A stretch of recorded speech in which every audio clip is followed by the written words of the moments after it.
Hello and welcome to today's webinar, Amazon Redshift for Big Data Analytics. On your screen, you will see a Q&A pod. Please submit your questions for our presenter and moderators at any time, and we will address them as they come in. At the conclusion of today's presentation, there will be several polling questions preceding the live Q&A. Please provide us with your feedback when you see these polling questions appear on your screen. Today's webinar is being recorded. In the next few days, we will send a follow-up email with the on-demand links to the presentation deck and the webinar recording. Again, welcome to today's webinar, Amazon Redshift for Big Data Analytics. Our presenter today is Pavan Patucci. Pavan is a Principal Product Manager for Amazon Redshift. He helps define the roadmap for the product to address customer needs and build big data solutions. Prior to this role, he spent 4 years with Amazon RDS and was the founding member for Amazon Elasticache. Today we also have with us Maor Kleider, AWS Senior Product Manager, and Annie Sun, AWS Redshift Database Engineer. They will be our webinar moderators, answering your questions throughout the presentation. Pavan, welcome. The floor is now yours. Thanks, Heather. Good morning, everyone. So we'll start by briefly covering an overview of the service and then dive into some best practices related to table design, data ingest, database tuning, and look at some migration considerations. Towards the end, we'll go over a few examples for identifying if your cluster is able to benefit from some of the best practices we are going to go over today.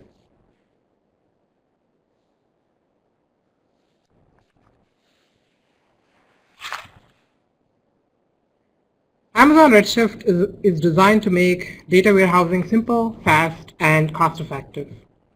When I say Redshift is simple, I mean that from a few different perspectives. From the perspective of an end user, it's simple in the sense that it's familiar. Data is added, accessed, and manipulated using standard SQL from many of your favorite SQL clients or BI tools or standard JDBC, ODBC connectivity. It's also simple from an operational perspective. We have automated the management of availability, backups, scaling, patching, security, restoring, and recovery so that you can focus on your analytics rather than database administration. Redshift is an order of magnitude faster than row-based data stores. We have optimized it for scans against terabyte to petabyte sized datasets by leveraging columnar storage, compression, and a massively parallel processing architecture. Redshift is also an order of magnitude cheaper than the legacy MPP engines. It starts at less than $1,000 per terabyte per year on our HDD platform, and you can get started with on-demand pricing at as little as 25 cents per hour. While it has just only been 3 years since we launched Redshift, we have had customers of all sizes and industries leveraging it. So here is a small sample of customers. So we have companies such as NASDAQ ingesting 8 billion trade events daily to analyze orders, trades, and codes. Yelp processes tens of millions of ads per day, analyzing ad campaign performance and new feature usage. Desk.com is adding more analytical horsepower to its SaaS customers using Redshift. So here is a high-level overview of Amazon Redshift architecture. It consists of a leader node and a set of compute nodes. The leader node, which is provided free of charge in multi-node configurations, functions as a simple SQL endpoint, handling query optimization and coordinating the parallel processing of the workload throughout the cluster. The compute nodes do all the heavy lifting, and it's where most of the action happens. Table data resides on these nodes in columnar format. All database operations you care about, including data loading, backups, restoration, resize, and query execution, are all distributed and parallelized through the compute nodes. To take a deeper look into the architecture, we can see that each compute node is actually split into a number of slices. These slices are a unit of data partitioning, which encompass the division of both data storage and data processing. Each slice is able to process a portion of the workload in parallel, and the number of slices range from 2 to 32 per node, depending on the node type.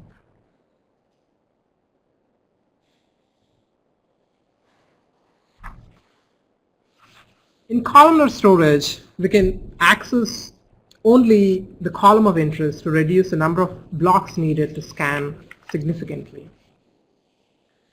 And this reduces the amount of I/O Redshift needs to do and improves performance. When rows of data are assigned to a slice within a cluster, we are leveraging, like I said, columnar storage rather than row-based storage. With columnar storage, we are optimized for scanning tables and patterns often requested by analytical workloads, such as performing aggregations over a given column. In a traditional row storage database, this would require the scanning of each of the row values, regardless of whether the data is relevant to the query or not. In this diagram, blocks containing data which would be scanned in a row storage database are highlighted in orange. In columnar storage, we only access the column that is necessary for processing the query. With columnar storage, we're also grouping similar data physically near each other, which allows us to leverage various encoding algorithms for compression. Since each column can grow or shrink independently of each other, this allows us to save significant storage space and also drastically reduce the amount of I/O. Compression in Redshift typically results in 2 to 5x reduction in storage footprint, which also translates to a 2 to 5x reduction in the amount of I/O needed. So in this particular picture, you can see that columns are being sized independently based on the data profile, data type, and compression ratio.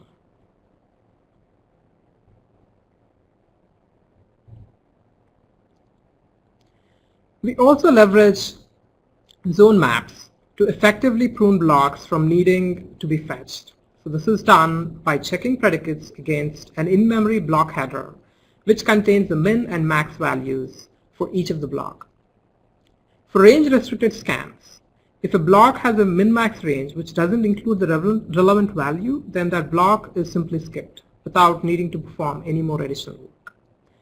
These zone maps, along with sort keys, allow us to scan terabyte to petabyte data sets incredibly quickly, while processing only the data relevant to your queries. Fixing a suboptimally defined schema is the best way to improve performance in Redshift. A change to a distribution key or a sort key to facilitate a given query pattern can result in order of magnitude improvement in performance. For this reason, it's important to understand the concepts of data distribution, sorting, and compression, and also know how to identify which columns to leverage with these stable properties for optimal performance. So the primary goal of data distribution is to ensure that data is distributed evenly throughout the cluster for parallel processing. The secondary goal is to minimize data movement during query processing. Since each slice only has a portion of the table data, it's sometimes necessary to redistribute the data within the cluster to facilitate various aggregations or joins. So by distributing tables evenly, we can often avoid this movement and reduce the dependency on available node-to-node network I/O bandwidth during execution. So we have three types of data distribution: key, all, and even.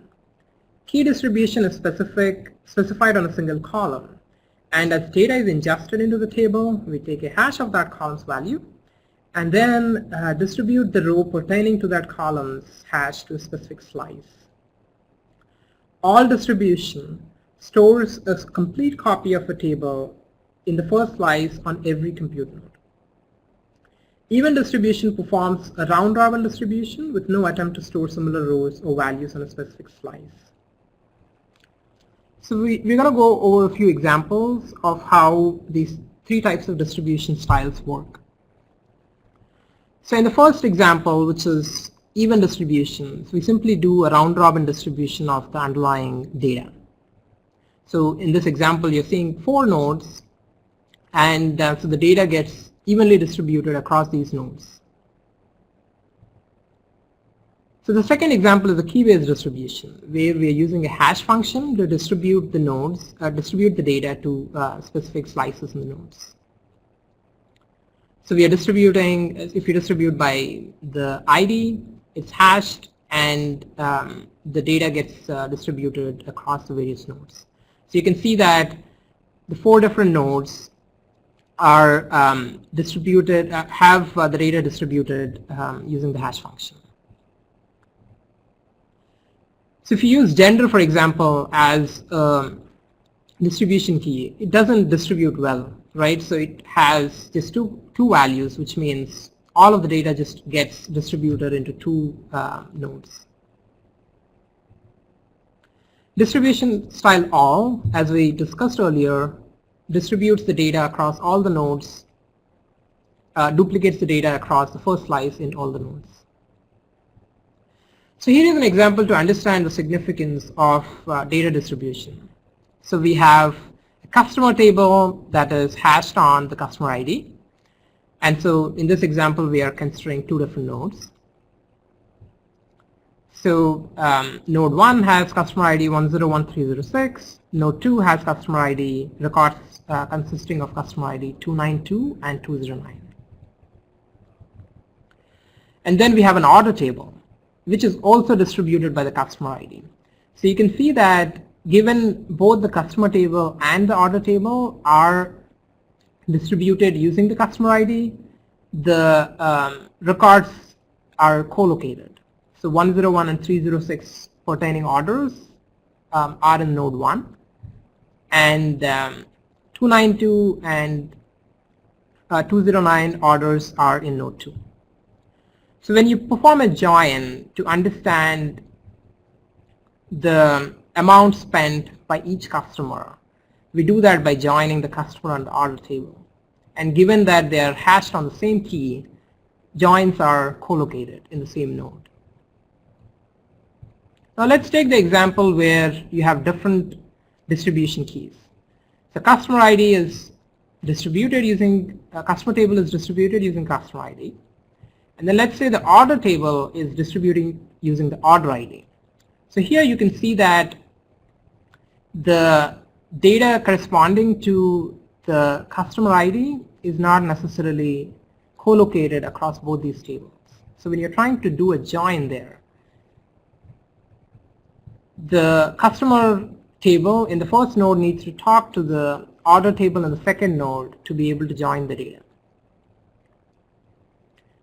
Same is true with the customer data in the second node, and which needs to talk to the order data in the first node. So that means you have internode communication that happens, and joins are not necessarily co-located.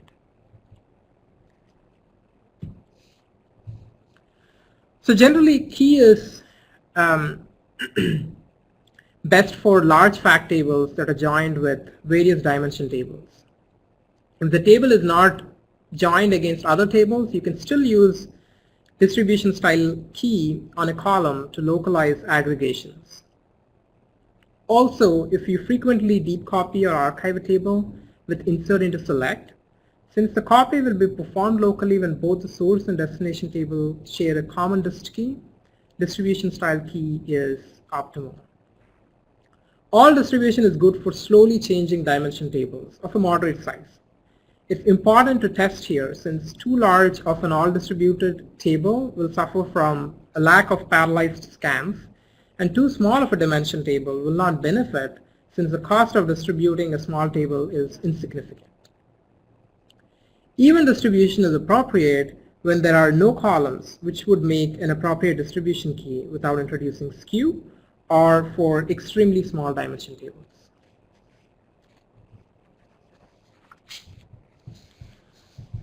Let's look at data sorting. The goals of sorting are very straightforward. We are seeking to physically order data in a way which maximizes the effectiveness of the zone maps we discussed earlier. Sorting to optimize zone maps and then using a query which leverages them allows us to reduce the amount of necessary I/O considerably. With sort keys, you're trying to prune as many blocks as possible, which is dependent not only on the type of sort key column, and column order, but also on the data profile and query patterns. In some cases, with no obvious sort key column combination, it may require weighing your business requirements while testing various compound and interleaved definitions to determine what is best for your use case. In other cases, it's much more straightforward, especially for most typical workloads. So here is an example that illustrates how sort keys work. So we have an unsorted table, and you can see that each block consists of the min-max value associated with the date range stored in that block. And you see quite a bit of an overlap between the various blocks here. So if you're trying to perform a query like select count star from logs where data equals a specific date, you see that you have to read 4 of the 5 blocks in this particular table, given the overlap in the date ranges. However, if this data is sorted by the date column, you'll only need to perform 1 block read. So this is a difference of order of n versus order of 1 complexity between reading data from an unsorted versus a sorted table. So a single column sort keys are best for queries that use the first column as a primary filter. The compound sort key is of course better in cases where first column is used as a primary filter and then the other columns. Interleaved sort key gives the same level of selectivity for each of the columns in your table. So how do you think about choosing the type of sort key? The sort key is most often defined on a column used in a query predicate or filter condition. For many use cases, this is a temporal column like a date or a timestamp, or sometimes an identifier. If a table is not often filtered, but is instead grouped on a number of columns, you can sort on these columns as well to prevent the sort from occurring during aggregation. Alternatively, if you have 2 tables that are joined on 1 column, and these tables share a distribution key, you can also sort the tables on the same column to facilitate a merge join, the fastest of the join types. In practice, we see compound sort keys as being the most appropriate type of keys for the majority of use cases. These are good for queries against time series data, typically with well-defined filter criteria. The alternative is an interleaved sort key, which applies, like I said, equal weighting to all columns in the sort key definition. This is more common for niche use cases, typically queries which don't scan time series tables and don't have well-defined filter criteria. Interleaved sort keys also require a large table before their benefit becomes apparent. So let's understand a little bit about compression. Just as the sort key is defined in an attempt to reduce disk I/O, so is compression.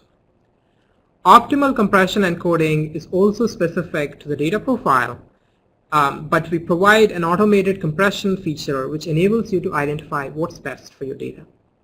You can either let the copy command decide what is an optimal encoding, or you can run an analyze compression command to return recommendations.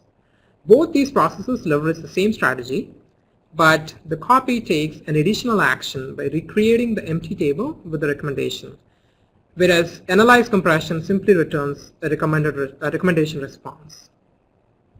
We also provide a utility which does the compression analysis and rebuilds tables for you automatically. This is available in GitHub, and I'll provide a link in a little bit for that.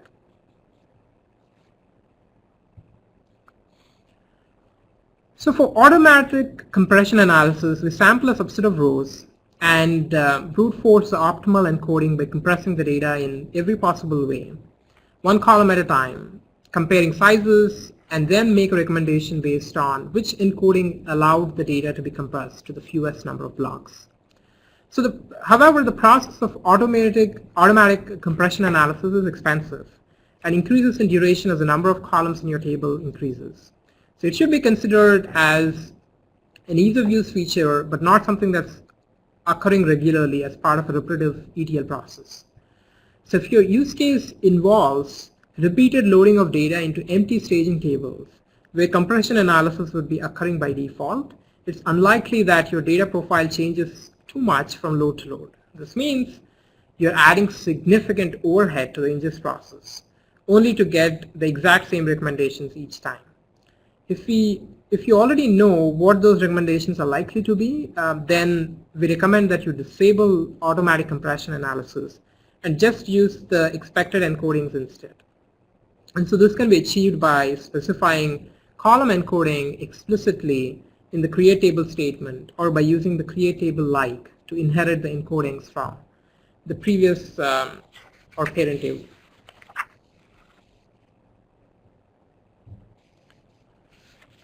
So an example of a case where automated compression may not be optimal is for the primary compound sort key columns.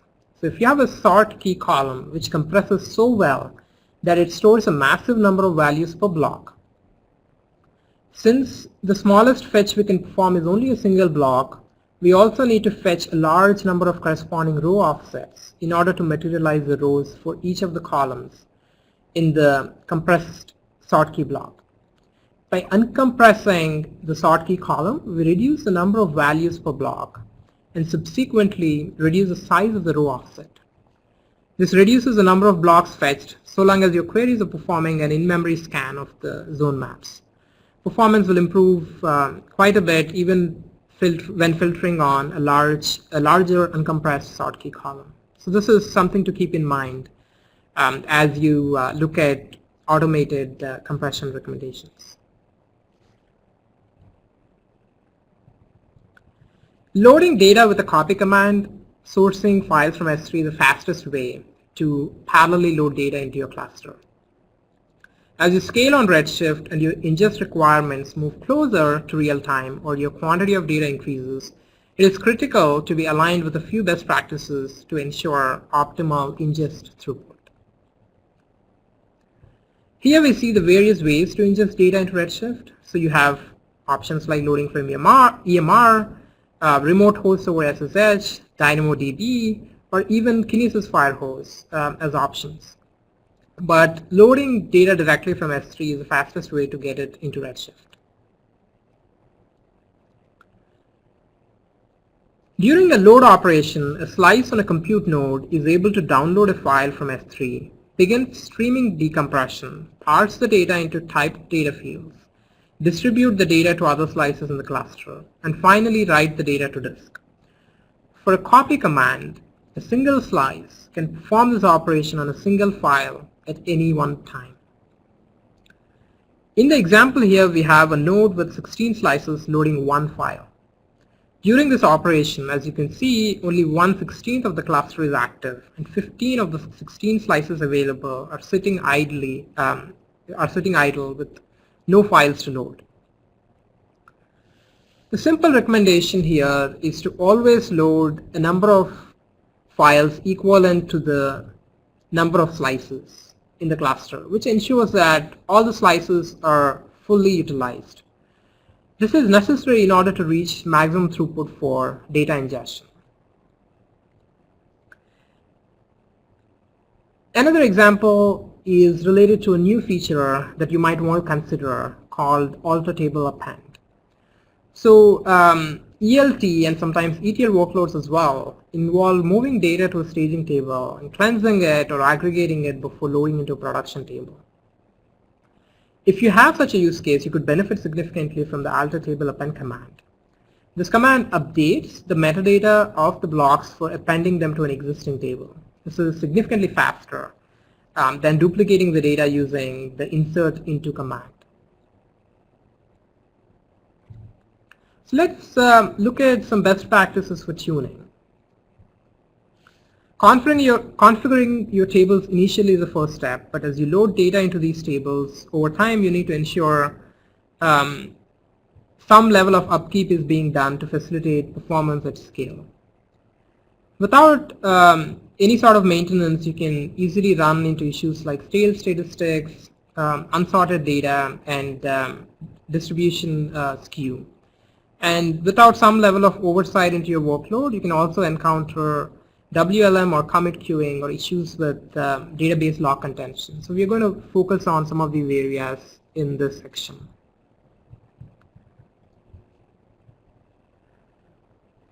Database statistics are used by the query optimizer to create an effective query plan. So without stats, Redshift does not have any idea how large the underlying table is.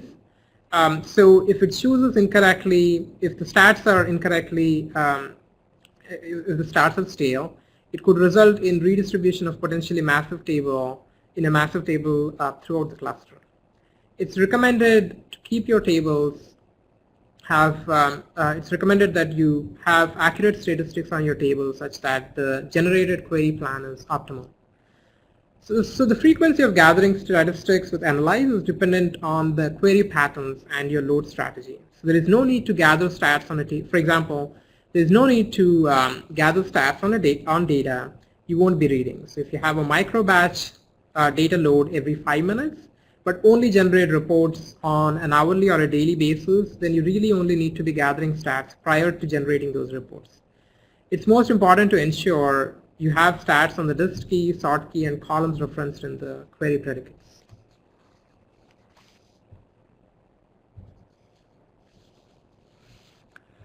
So over time, tables can become skewed if unbalanced data is introduced into a distribution key.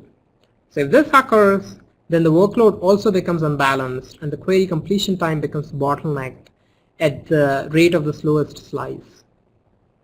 This can also result in skewed data in flight, which can cause one node to spill temporary data to disk, while others are processing a minor result set or are generally idle. Tables can also become unsorted over time. If data is constantly being loaded out of order, so this causes the data to exist in the unsorted segment of the table where it can still benefit from zone maps, but the effectiveness of these zone maps degrade over time if the data isn't completely sorted. You can use a vacuum or a deep copy operation to sort and move data in the unsorted table space to the sorted table space. And vacuum tends to be a bit of a chore for customers, and so we have a bunch of improvements that we've done and are going to do to make it sort of more of a ease of use operation for our users. So understanding a little bit about WLM queuing and commit queuing. By default, Redshift has a WLM configuration of allowing 5 concurrent queries, which can be increased to 50.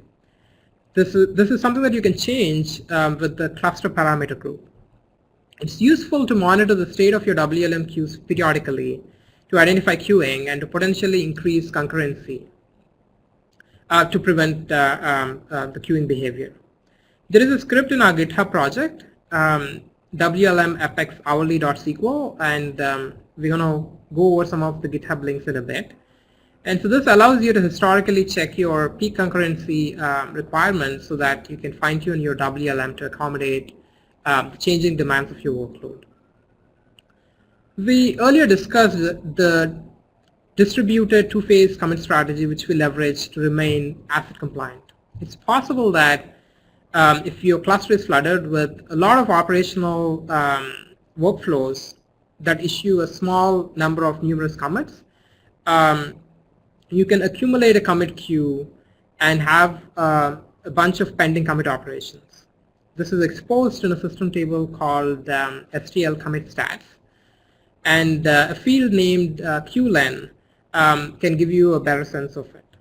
It's best to maintain a queue length of less than 5 if possible, And if you find your transactions are waiting excessively long to commit, then we recommend to look into offloading operational workloads or unneeded transactions, or even batching dependent statements into larger transactions. A final topic which can be sometimes involved in performance-related issues is database locking. In Redshift, there are three primary types of locks which should be understood. So you have read locks that are created by select, update, and delete operations. There are write locks that are created by copy, update, and delete operations. We also have exclusive locks that are created by operations such as drop, truncate table, alter table, etc. So each of these locks are granted on a table. We don't do row-level locking today. So read locks on a table don't block any other operations, but only from exclusive locks from proceeding on that table. Write locks block other write locks on the same table, and also exclusive locks from proceeding.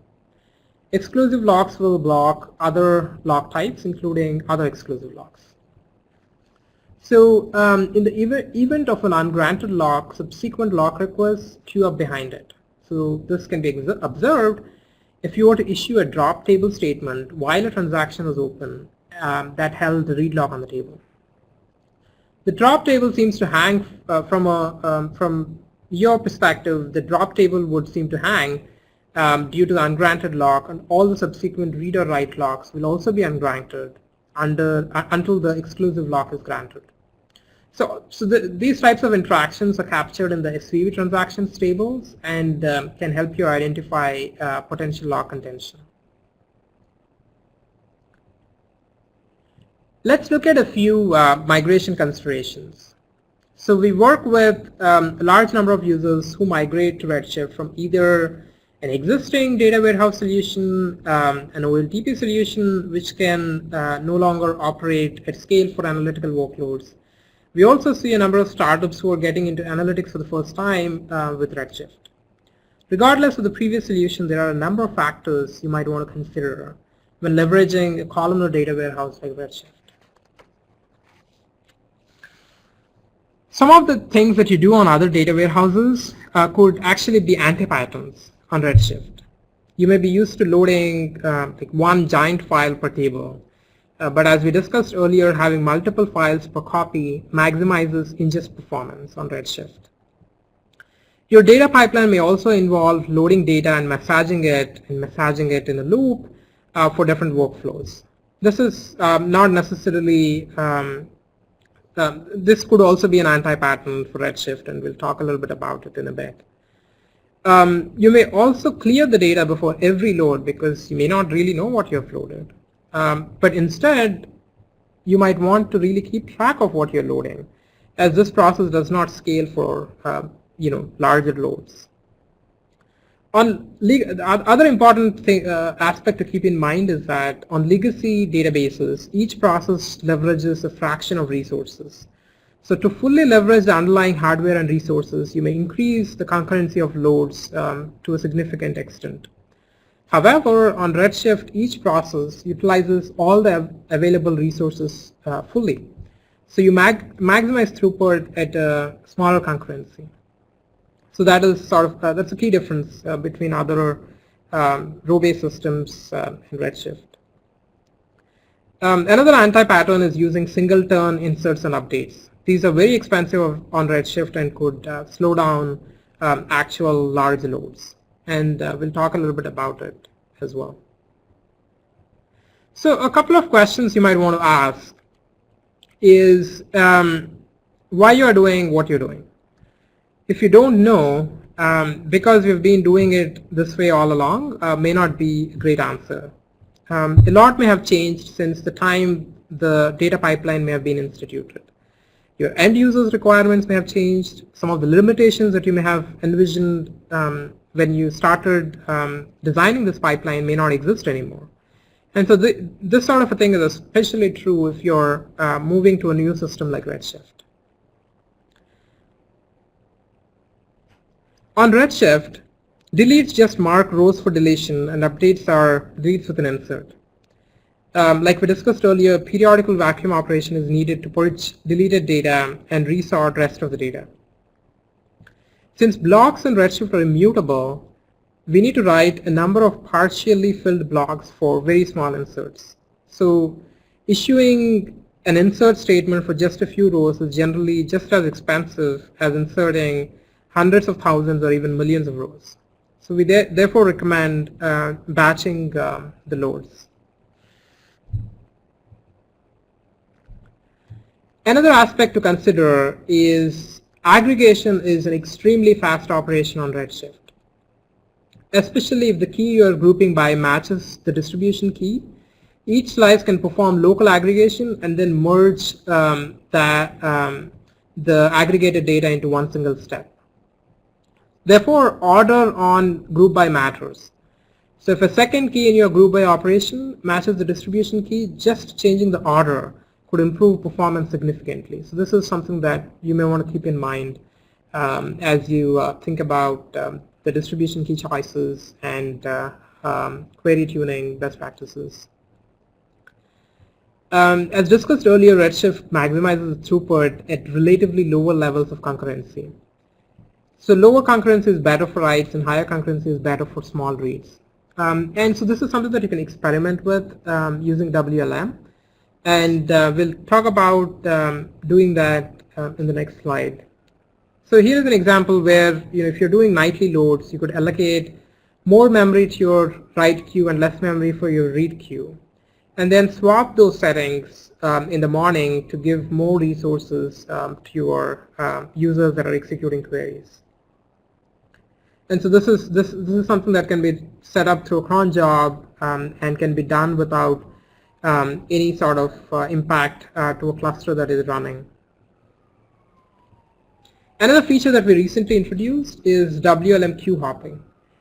So this feature can help you hop read queries from faster queues to slower queues to maximize query throughput, especially important for mixed data workloads.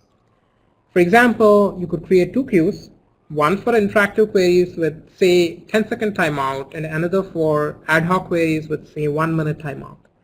So this way, ad hoc queries could move into the slower lane with the 1-minute timeout, freeing up interactive queries to run faster in the first queue.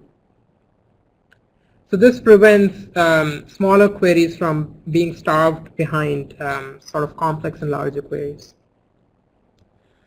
So for all of these reasons we discussed earlier, we encourage you to think in terms of what query throughput your workload needs instead of how much concurrency it needs.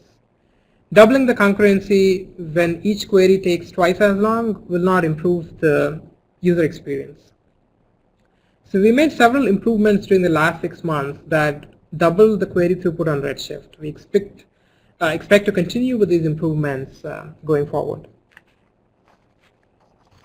So we're going to go over a few examples that could help you crystallize some of the discussions that we had earlier around best practices and see whether any of these best practices are relevant to you. So, so the first example that we're going to look at is a query that aggregates 3 different system tables. So looking at system tables is important to kind of understand the performance characteristics of your underlying workload. And so in this particular example, we are displaying a substring from the STL explain table, and you'll see in the columns the table was filtered on, which allows us to determine how we would like to go about sorting this table. So you could see that in this particular result set here, there's no clear pattern in the filter criteria. We seem to be sorting on 6 different columns for the customer table. And so this may not necessarily be a good candidate. This could be a good candidate for an interleaved sort key. So if you were to instead choose a compound sort key, you might want to look at a combination of C_phone, C_comment, as that would hit the filters on row 1, 3, and 5. So this is sort of an example that can help you understand what sort keys to pick if you haven't done so by looking at the filter criteria that may have been used in your workload. So we're going to look at the second example, and so here you see a different result set. It's the same query. However, in this time the pattern is very clear. We are routinely filtering data, filtering queries on sales item underscore DT column. Sometimes, however, you can see that you're specifying a date literal sometimes, and then timestamp literal other times. So you would want to standardize this based on the column's actual data type, as range restricted scans are only possible when dates are evaluated against date literals and when timestamps are evaluated against timestamp literals. So based on this output, I would redefine the table with a sort key column on sales item DT, and of course standardize the way in which you are defining these predicates to either a timestamp or a date depending on the column. So another example here, so this query accesses again the same three system tables, but is specific to identify tables which are already defined with a sort key column. What we are looking for here is if the tables are sorted and if the filter criteria matches the same column name and data type as defined in the sort key. In this case, it actually does. On this column L underscore ship date. But we do see one query which specified a timestamp literal rather than a date literal, which resulted in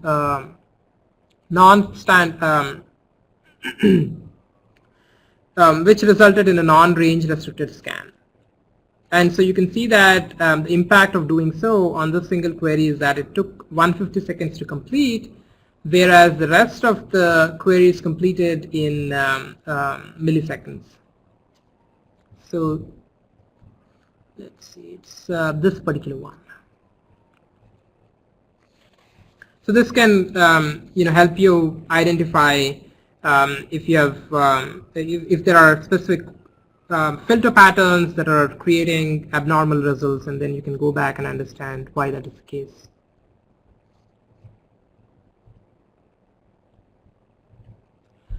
So next we have another example. So this query is used to identify compound sort keys which have the primary sort key column compressed.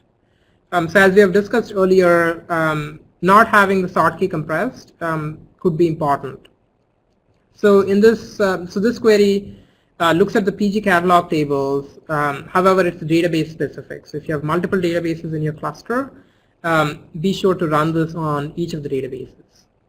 As a general rule of thumb, so long as you're issuing queries which allow you to leverage the zone maps, it should be just fine to go ahead and then compress the primary sort key columns for a potential performance gain. The next example here uses this particular query accesses the same PG catalog table, but it identifies non-primary sort key columns which are missing column encodings.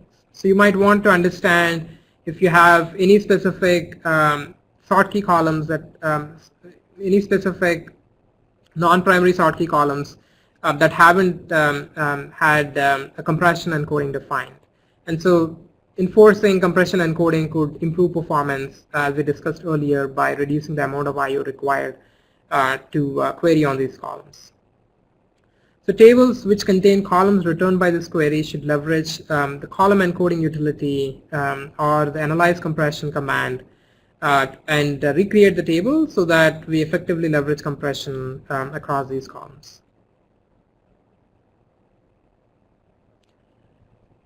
So the next example here, the query here accesses two different tables, SVV table info and STV block list, to identify which tables are skewed due to the choice of the underlying distribution key. So we report skew in three different ways. So we have, let me point that out. So you have a ratio of row skew, which is calculated as a slice which has the most rows versus the slices which have the least number of rows. And another example is storage queue. And in a similar manner, storage queue is calculated as a slice where this table consumes the most space versus a slice where this table consumes the least amount of space. And so you can see these two columns to understand if there is some level of skew going on in your tables. And if you have either a row skew or a storage skew, you might want to look at your distribution key choices and change them as needed.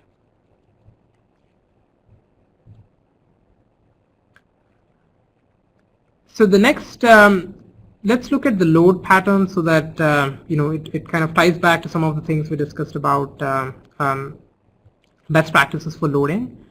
So here we are checking to see if loads into a particular table are leveraging an appropriate number of files from S3. And so this is an important example where you can see the number of, let me point that out, the average number of files per copy. So here, as you can see, each of these tables are using sort of an average number of 4 files per copy. However, this is an output taken from, this is optimal where you have 2 to 4 slices, right? However, this particular query is taken from a cluster which has 224 slices. So vast number of slices are being unused, and we are only leveraging 2% of the available ingest throughput. So this is a query that might sort of help you identify if you're using copy the optimal way to maximize ingest throughput. So let's look at stats. So we talked about having up-to-date stats. So some operations automatically gather statistics. You have copy command, create table as statements that automatically does this for you. However, but otherwise stats need to be manually gathered. So if you are missing a large number of statistics, then the query planner is unable to estimate accurate row counts, as we discussed earlier, and could result in a suboptimal execution plan. So by identifying tables which report as having a large percentage of rows which are missing statistics, you can do a targeted analyze to refresh these statistics and improve performance. So all these scripts are provided in our resource section here in this particular slide, and this slide set will be posted as well, and the links emailed to you. So we have 3 different resources here. So the first 3 resources are our GitHub repos that have a bunch of different utilities that can help you monitor performance on your cluster. The fourth link here has a webinar, has links to all the scripts that we've used in this particular webinar and an earlier webinar. So all the queries that we talked about that look at the system tables and can help you optimize performance are available in this particular link. Let's move to Q&A. We have 10 minutes left. All right, thank you, Pavan, for a great presentation, and also to Moore, Annie, and Kasir for assisting with the questions today. So we have about 10 minutes left. On your screen, you will see 3 live polling questions. Please provide us with your feedback by clicking on the radio button next to your reply for each poll. And please also feel free to continue submitting questions. We will start addressing some of those that have been submitted, but we do apologize in advance that we might not be able to get to all of them. Pavan, back to you. Thanks, Heather.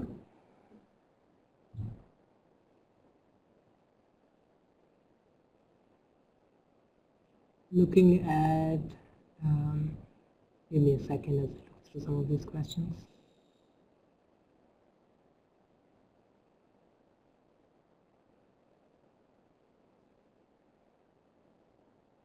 Okay. So one question I have, apart from TCO savings, how is Redshift differentiated from SAP HANA in terms of SQL performance. So, I mean, SAP HANA is, of course, an option that you can certainly run on EC2, and both of these technologies offer sort of vastly different price performance characteristics. So I think it's worth looking at it from the perspective of the workload and understand the price performance characteristics to make a call.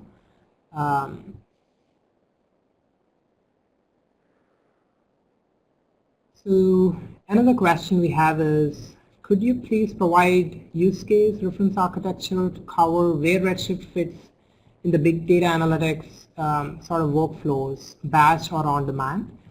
So it's an interesting question. So we see Redshift being adopted for sort of both of these use cases. From a batch perspective, we see customers running Redshift for reporting and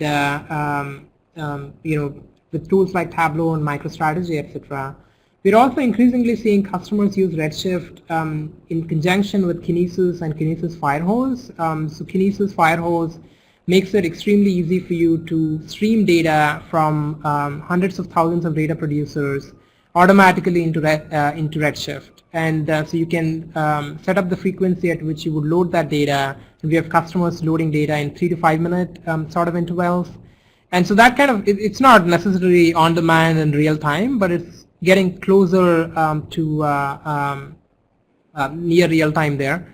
And we have quite a few use cases where customers are using Kinesis and Firehose and even Spark for that matter with Redshift.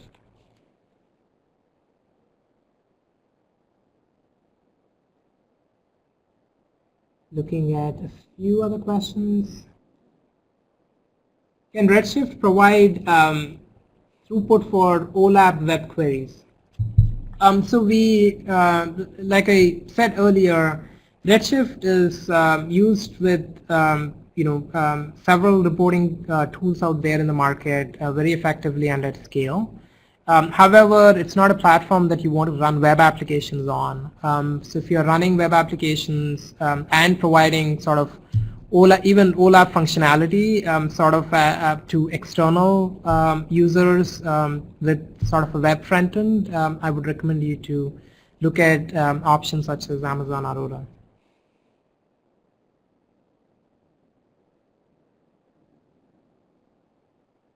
So another question here is, because Redshift is not ideal for handling small reads, what can a customer do to serve BI workloads? Copy data to another database? So it depends on the query throughput at the end of the day. So Redshift is certainly being used across scenarios where customers are not able to get sort of the analytical throughput from OLTP systems. So increasingly Redshift is filling that gap. However, if you have sort of lookups and lots of queries that fetch a row or two, then it might not again necessarily be the best place to run your analytic queries. So Amazon Aurora would be an example if you're running sort of OLTP like pointed queries. And Postgres, we are also seeing customers use RDS Postgres in conjunction with Redshift and sort of have Redshift be an external table to their Postgres infrastructure and delegate sort of small queries to Postgres and large complex analytic queries to Redshift. So we have a blog post that we're working on to kind of crystallize this architecture in the future.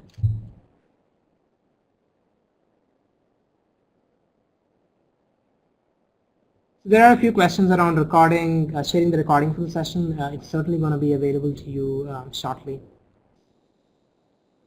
Can we use SSILs as an ETL tool to load data into Redshift? So Redshift provides standard JDBC and ODBC interfaces. So we have a lot of customers using a variety of data integration tools to manage their ETL pipelines with Redshift. So SSIS could certainly be an option, and I think you can leverage the ODBC driver to make that work.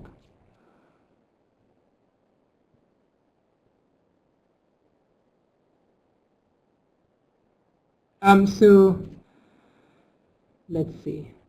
Lots of questions coming in. Let me pick a few.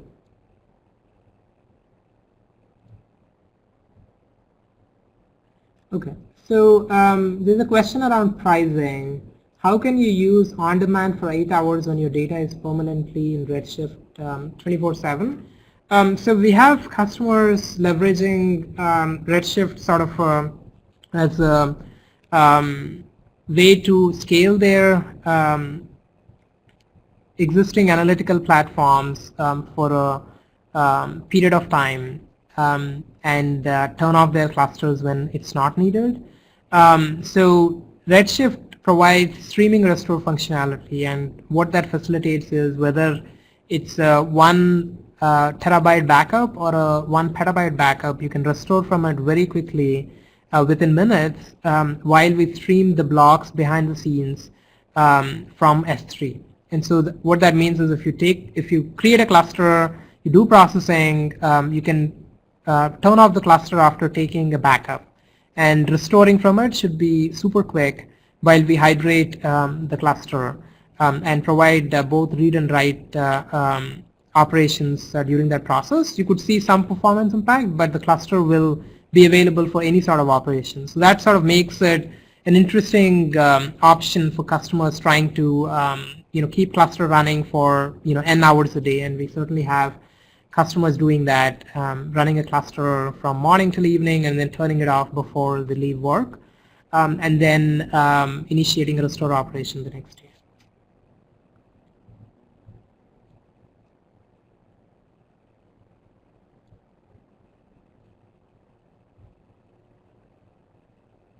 So there's another question. I'm trying to develop a website where I can see videos or movies. Do you recommend Redshift to manage this type of site?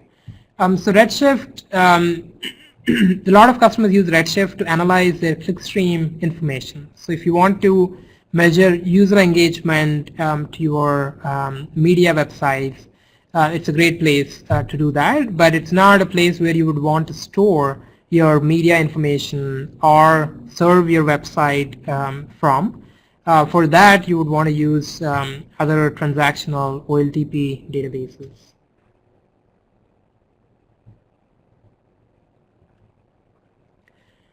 Okay, so that's all the time we have today. Thanks a lot for spending some time with us, learning more about Redshift.